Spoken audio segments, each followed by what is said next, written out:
रहीम अस्सलाम वालेकुम। Business lecture series के साथ मैं हूं उमैर असलम। आज मैं आप लोगों के लिए एक नया बिज़नेस लेक्चर लेकर आया हूं जिसमें हम सेकंड स्टेप की बात करेंगे। फर्स्ट स्टेप जो मेरा पिछला लेक्चर था उसके अंदर हमने ये चीज़ डिस्कस की थी कि बिज़नेस स्टार्ट करने से पहले आपको किन किन बातों का ख्याल रखना है, यानी कि ऐसी कौन कौन सी स्किल्स हैं जो आप में हों तो आप अच्छे तरीके से अपना बिज़नेस स्टार्ट कर सकते हैं। आज जो दूसरा लेक्चर है बिज़नेस लेक्चर सीरीज़ के अंदर, इसमें हम डिस्कस करेंगे कि हमें कौन सा बिज़नेस करना चाहिए।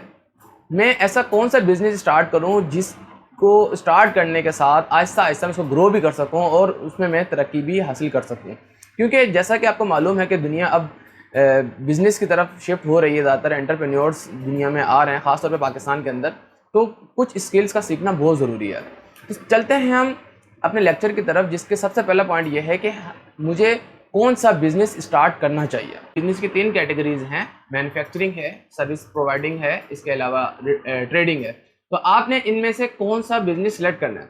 मैन्युफैक्चरिंग वो बिज़नेस होता है जिसमें आप कोई प्रोडक्ट तैयार करके बेचते हैं। से फॉर एग्जांपल आप अगर जीन्स की पैंट तैयार करके बेचना चाह रहे हैं तो आप मार्केट से फैब्रिक परचेज करके लाएंगे, उसमें यूज़ होने वाले जितने भी इंग्रेडिएंट हैं, एसेसरीज़ हैं, धागा है, उसके अंदर कलर है, उसके अंदर नीडल्स हैं, जिप है, या जो भी कुछ उसके अंदर यूज़ हो रहा है, आप मार्केट से वो चीज़ें परचेज कर लाएंगे।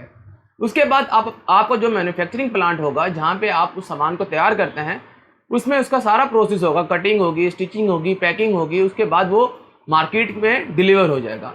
वो जब आप डिलीवर करते हैं तो उसके बाद वो जो भी शॉपकीपर होता है, जो भी होलसेलर होता है, फिर उसको वो आगे वो सेल आउट करता है। तो लिहाजा जो आपका नेचर ऑफ बिजनेस होगा वो मैन्युफैक्चरिंग कहलाएगा।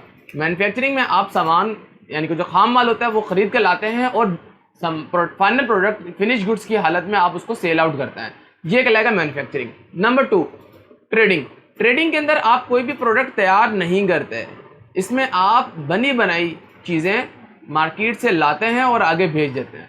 इसकी बेहतरीन एग्जांपल आपको शॉप्स यानी कि दुकानों के हवाले से मिलेगी। वो शख्स जो प्रोडक्ट खुद तैयार नहीं करते, अगर आप जनरल स्टोर्स की बात करें तो वो मार्केट से सामान लेकर आते हैं होलसेलर से और अपना प्रॉफिट रखने के बाद अपने कस्टमर को वो सेल आउट कर देते हैं। तो लिहाजा यहाँ पे वो कोई भी प्रोडक्ट खुद तैयार नहीं कर रहे। तो ये जो एग्जांपल है ये ट्रेडिंग की एग्जांपल आती है। इसके अंदर बेहतरीन एग्जांपल आपको अगर और देखनी है तो ई कॉमर्स, जो इस वक्त बेहतरीन ट्रेंड दुनिया में चल रहा है, खासतौर पर पाकिस्तान में। ई कॉमर्स का जितना भी बिजनेस हो रहा है ज़्यादातर वो ट्रेडिंग के ऊपर हो रहा है। आप चाइना से सामान लाते हैं और पाकिस्तान में बेच देते हैं, आप पाकिस्तान में कोई भी प्रोडक्ट यहाँ से लेते हैं, आप अमेरिका में बेच देते हैं, तो ये ट्रेडिंग के अंदर आता है। नंबर थर्ड है सर्विस प्रोवाइडिंग। सर्विस प्रोवाइडिंग के अंदर आप ना ही कोई चीज़ बनाते हैं, ना ही आप कोई चीज़ खरीद के बेचते हैं, आप जस्ट सर्विसेज प्रोवाइड कर रहे हैं। इसके अंदर बेहतरीन एग्जाम्पल आपको teachers, engineers, doctors, lawyers, IT engineers और इसके अलावा हर वो शख्स जो अपनी खिदमात के एवज़ आपसे पैसे चार्ज कर रहा हो, ये सर्विस प्रोवाइडिंग के अंदर आता है। तो लिहाजा आप जो बिज़नेस स्टार्ट करना चाह रहे हैं तो सबसे पहले आप अपनी कैटेगरी को मुंतखब कीजिए कि आपने किस तरह का बिज़नेस स्टार्ट करना है।